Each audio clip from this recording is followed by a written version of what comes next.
I'ma keep it a bean. Stick to the script, every scene. This from last year, but they clean. Say to say, I'ma take something else, but it's a winning team. Charlie Sheen, fam gang, the regime. I'm from Piney Green. This been overdue forever. Asked me when it was dropping, said never. Should've made you cut the feather, but I designed it Freemason Margiela. What's good, Shellitronnn here, the most woke, no joke, and I'm back again with a brand new video. And today, I want to focus on some of our later round picks and one of our undrafted free agents that we picked up this year in the NFL draft. And I'm going to say this right now, no disrespect to Dennis Daly, the tackle we picked up out of South Carolina, but I can honestly boil down his pick to just a few words. He's probably just going to be a depth pickup, maybe even just a camp body, because he's going to be going up against and competing against guys that are much older than him. I mean, we picked up a lot of O-linemen out of the AAF, don't forget that. So he's going to be going up against guys who have both NFL experience and other professional experience on the O-line. Now, he could possibly beat them out, but I'm not going to spend too much time breaking down a 6-round tackles, how his game works. I don't really know much about Dennis Daly.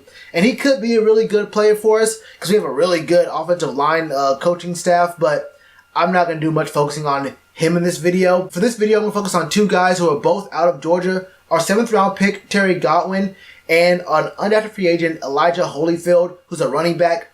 Both these picks, honestly, are just a little bit confusing to me for a number of reasons. I'll start off with Terry Godwin. Terry Godwin, to me, is a very, very strange pickup. First off, he's 5'11", 185. That's kind of short. That's kind of very, very light. It's another slot kind of receiver. He's not really the fastest. He has some pretty good route running, but his role, his mold fits in with basically 3 other guys that we already have on the team. I feel like he's another Curtis Samuel, another Jarius Wright, basically another Rashad Ross, one of the best players to come out of the AAF, who we did end up signing as well. Only he doesn't return kicks or punts. He ran a 4.55 40 at the combine.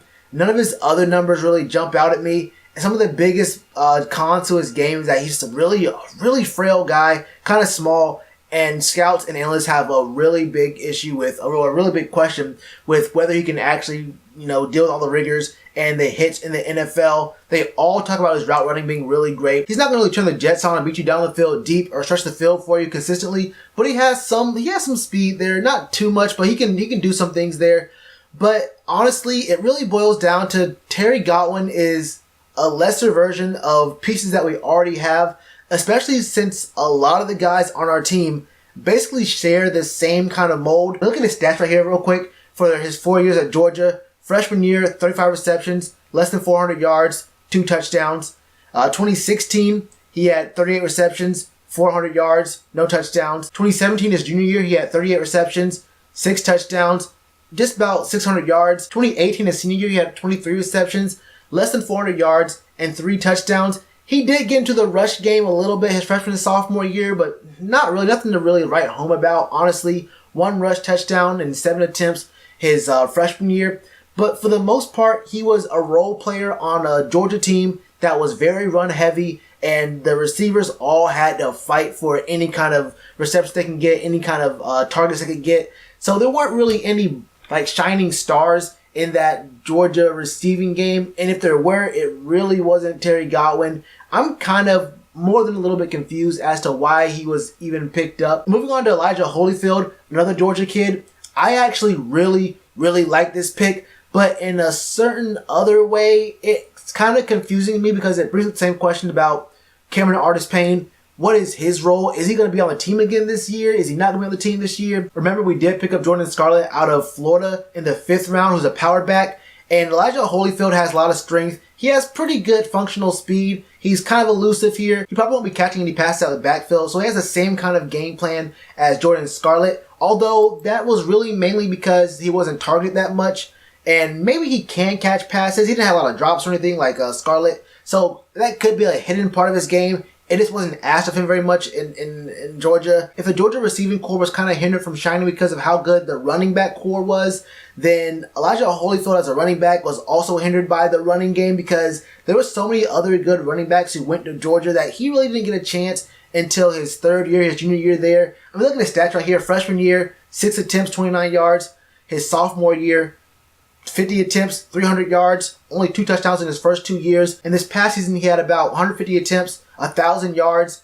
6.4 yards per carry is not that bad. And 7 touchdowns in 2018, those aren't bad numbers. He's a 1-year kind of guy who has very low miles on him, but there's a lot of questions about his game and what he can actually do. I actually do believe there are probably a lot of teams who are looking forward to getting Elijah Holyfield undrafted. And I think we probably gave him the best offer, or we came to him first. I'm not really sure that happened, but Elijah Holyfield does bring up some questions, but mainly questions about Cameron Artis-Payne. If we do carry 3 running backs, do we keep Cameron? Do we try to hold on to Christian McCaffrey and these 2 rookies? That's the strategy I would probably go with here. I think Elijah Holyfield can be a good part of our team, but this pickup still does confuse me in a lot of ways. One, I mean, we still have to go out and get some DBs, but also there was other guys, other positions that we could have gotten that were undrafted that I think we could have taken a run at. I mean, y'all know this is going to sound like my Bo Scarborough thing from last year, because I was talking about Bo Scarborough so much. Y'all around this time last year, you know I was going hard for Bo Scarborough. That didn't work out for anyone, especially the Cowboys. But Anthony Ratliff-Williams was one of my favorite guys, one of my favorite day 3 kind of guys, one of my favorite sleeper guys late in the draft. He didn't get drafted. The Titans picked him up,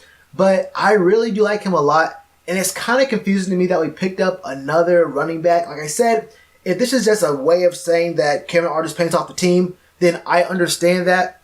And, you know, Elijah Holyfield does have some upside. There are some questions about, you know, what is his actual role going to be. People were grading him pretty highly in this draft. I mean, round 3, maybe round 5-ish in this draft, for him to go all the way out and actually not be drafted at all, that's a big issue. That's a big question mark here for me, and I'm not 100% sure how I feel about it. But at the end of the day, he's a UDFA, and I do have faith that we can find some DBs in this free agency period. We got to find something. I mean, look, we got to do something. So we're going to have to find out exactly what we're going to be doing. Will there be some cap casualties? Who will those cap casualties be? I mean, there may be a reason why we picked up Terry Godwin as a wide receiver. That could be one of the cap casualties. But we'll have to find out about that. I do have faith in Marty Hurney. He had a really good free agency. I like most of these draft picks. And the only draft pick I don't really like is in day 3, so I'm not really going to get mad about that. And still, I mean, it's a depth piece, so I'm not really all that upset about it. This was a pretty good draft. Not the way I would have drafted, but I don't hate any of these draft picks, and I actually do respect most of these picks, so I'm cool with this as a whole. But that's how I feel about it. How do you feel about these 2 guys, Terry Godwin, Elijah Holyfield? Do you think we should have gone some other places? What are your thoughts on the potential role in the team? And do you actually believe that either one of these guys will actually make the roster? There's a point we made about Cap being, you know, a vet kind of guy and being on a 1-year deal after 1-year deal. We can probably sign Elijah Holyfield to a 3-year deal, probably a 2-year deal, but with a 3rd-year option.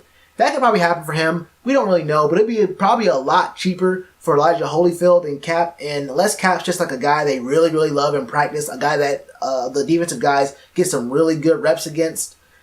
This might be spelling the end, but I've been wrong before. I mean, Coach Rivera's been talking about giving Cap a fair shot for about 2 years now, so you never know. I'll leave it at that, man. Let me know all your thoughts in the comments below. And one more thing, if you guys want to show some support for the channel, if you dig the content here, like the grind that's going on here, man, I ain't gonna lie to you, I ain't got a lot of sleep over the last couple days over this draft stuff, bro. Go down to that pinned comment below and sign that petition to get the Panthers to partner with this channel. If the Panthers can give us some support here, man, we can bring some even bigger content, some even bigger concepts, some breakdowns of plays, a lot of other things we can do here on this channel. It all boils down to the more support that I get, the more content I can bring to you guys about the Panthers. Either way, man, whether you do or you don't, you already know to do that like button. Cheers to you, appreciate the chance. Being told y'all I been the man. Being told y'all I had the gift. Tell a friend to tell a friend. Real ones gonna recommend. Count this as another win.